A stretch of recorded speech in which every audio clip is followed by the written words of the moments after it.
About 4 months ago, I was invited to a 40th birthday party deep in the Cotswolds. This wasn't posh Cotswolds. We were not talking Chipping Norton. And I can't even remember the name of it, began with an F, and it was somewhere in Wiltshire. It was that kind of, it was like a working class Wiltshire, the bits where some of you might live there, and I don't want to offend you, but it's the parts of Wiltshire where they don't trust contactless payments. Do you pay by your phone? No, we only do cash. That's the kind of place I was in. And this is not my normal, I mean, they were lovely people, but it's not my normal environment. I live in an Oxford college. I'm used to being surrounded by, very quirky academics who are very peculiar in their own way. But this was farmers. I think everyone at the party either drove tractors or sold tractors. That seemed to be the way it was. Anyway, so I was doing my best, and I'm quite good at getting on with people, and I was getting into some chatting to them. And one particular guy called Mark, I was getting into some banter with Mark, and it was going and a bit of back and forth all through the evening. And then 2 hours later, at the end of the evening, Mark came up to me, and I thought it had been going quite well, but Mark did something to me physically that shocked me. And I'll tell you what it was later on. So other people can be an utter pain, can't they? Whether they're your clients, maybe they're your prospects, maybe your team members, depends on your type of business. But don't you find sometimes other people, things just seem to go round and round in circles all the time. You never get anywhere, you seem to be chasing your tail. Or sometimes things get batted back and forth, maybe in your team between two factions, and they're always arguing with each other. Maybe you find with clients, prospects, or team members, it just seems to be a series of ups and downs. It's good one day, bad the next day, and you can't seem to get any satisfaction. Or maybe you find that you've got a team member and they're just sort of on the outside for some reason. They're kind of not joining in, and sometimes you try and help them to join in, and oh, I dropped it. Don't worry. It's not failure. It's learning. I'll try that one again. They seem to be joining in. Seems to be going quite well for a while. And then, they're on the outside again. Maybe because the techniques you were trying to employ were a little bit forced. Or maybe you've got someone who's on the outside because they've removed themselves. They think they're better than everybody else. They're on the outside and they're feeling aloof and superior. Maybe they're trying to pull everybody's strings. Or push people around. Be really selfish and grab all the glory for themselves and make all the decisions themselves. Or maybe you're sitting there thinking, well, John, you've almost described my dealings with other people, but when I look at it, really, it just seems to be a complete and utter complete mess. Thank you very much. Thank you. So about me, I have introduced myself to some people already. I am a speaker and entertainer. I spend half my time being a juggler, magician, and fire eater. So I entertain at all sorts of events, lots of private parties, loads of kids' parties, significant birthdays. I can see a lot of you are fast approaching your 30th birthdays. So, I'd love to come along and do some close-up magic for you. I do community events. I walk on stilts, as Fiona has said. I eat fire.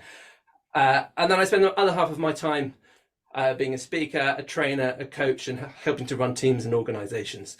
So that's me, and yeah, that's what I do. Talking about other people, got a pack of cards here, all different. And I'm just going to do a little bit of shuffling. Now, the main reason I'm doing the shuffling is to it's just to show off a bit.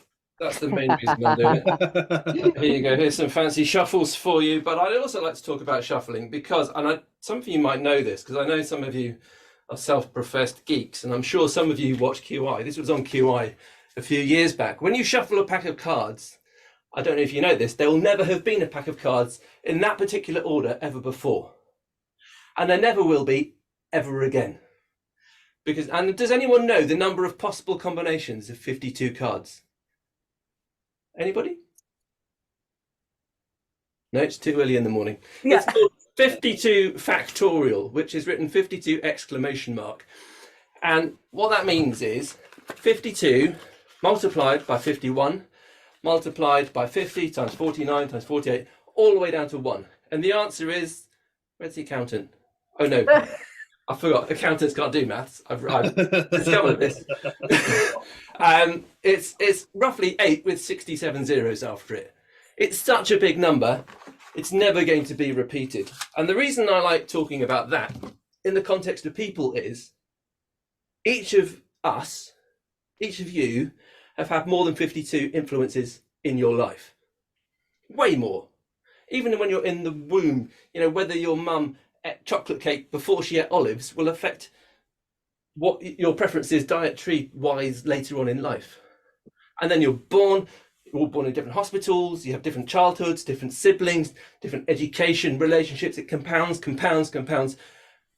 and it's all shuffled up.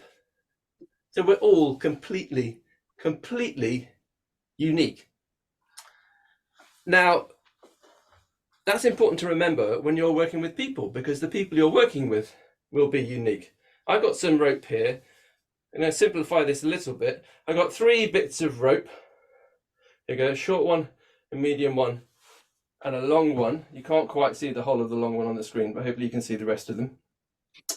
And I want you to imagine you're running a team, and you've got team members, maybe a short team member, an average height team member, a very tall team member, or you've got someone who is a very fast processor.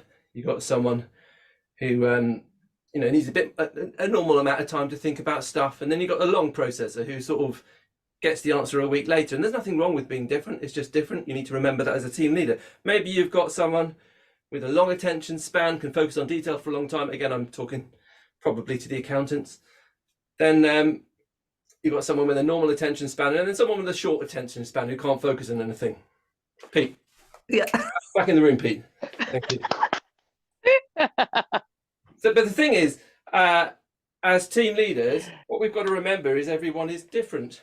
The trouble is, and I've done this myself, I just put this like this. Can everybody just watch those? You are feeling sleepy. It's quite early. Everyone do a magic blow.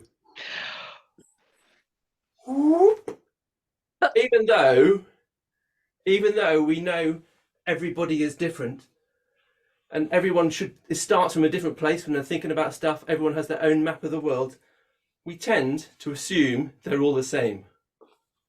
We tend to treat them all in the same way and assume everyone will think like us. And we come unstuck. I've had that problem. I've done it in the last couple of years. Thank you, Sarah, for that applaud. Look at Pete's face. And I've come unstuck thinking everyone would think in the same way. Because they don't. Everyone do another magic blow.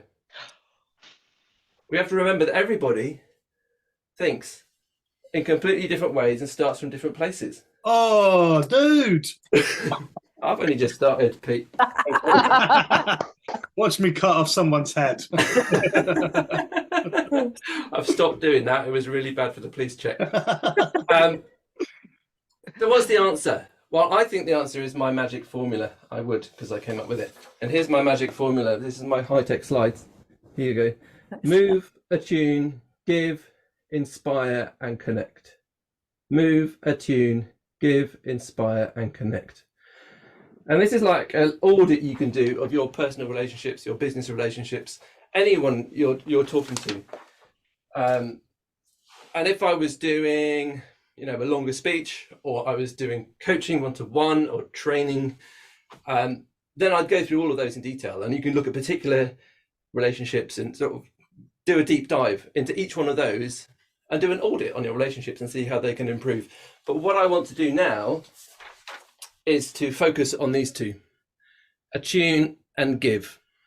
Attune and give. And hopefully this is something you can take away, today, and use it today as something you can use to improve the relationships and the interactions you are having today. Right, I need someone to help me with this.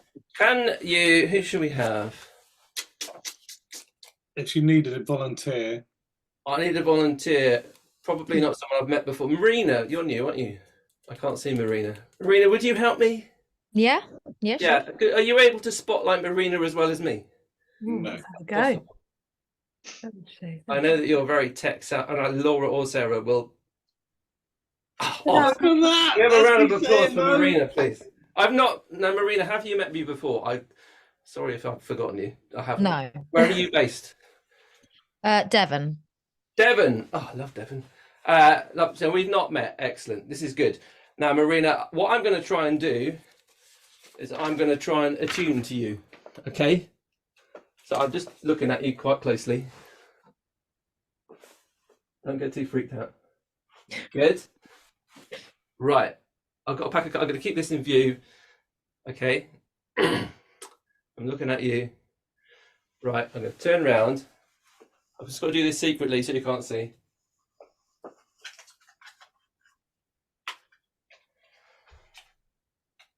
Okay, it's back. Okay, I'll keep this here. Marina, what I'd like you to do is to think of a playing card, okay? Think of a playing card. Don't go for something obvious like a king or an ace. Any other playing card, okay? You got one? Right, have I attuned to Marina? This is the question. What was your card? 8 of hearts. The 8 of hearts.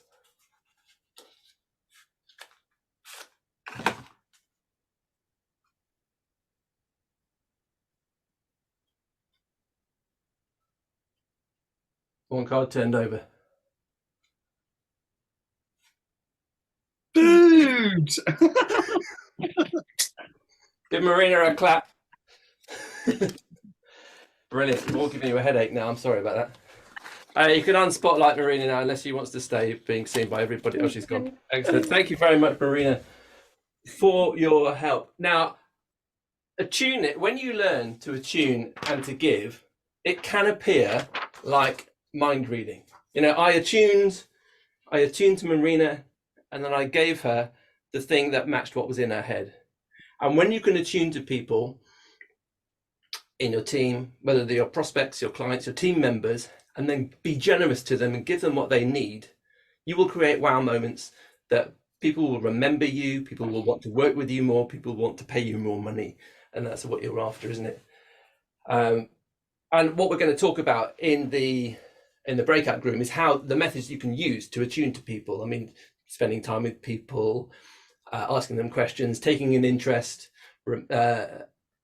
Also, you've got personality type things like Myers-Briggs and the Enneagram and Strengths Finders. All this stuff you can use to attune, but you can talk about that more in the breakout rooms. That's the idea.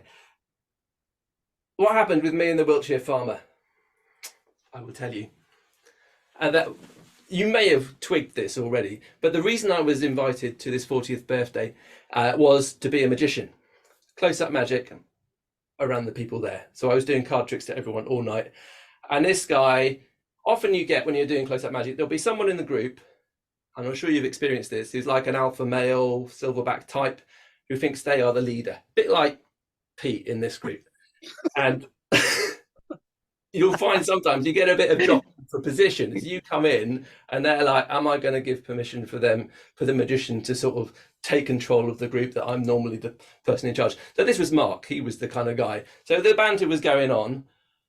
After 2 hours, at the end of the evening, Mark came up and he gave me a hug. Salt of the earth, dirt under his fingernails, you know, working class Wiltshire tractor driving farmer, gave me a hug. I was amazed. And because somehow I tuned into him, the magic had touched a chord, had given him something amazing and created that wow moment. His wife said, I've never seen him like that. You've made his weekend. And it was quite emotional. I was like, wow, that's amazing. So if you manage to attune and give, you can create those wow moments. So if you have problems with prospects, clients, team members, remember, apply the magic formula and you'll find you create those wow moments and better relationships, not once, but again and again and again. Thank you.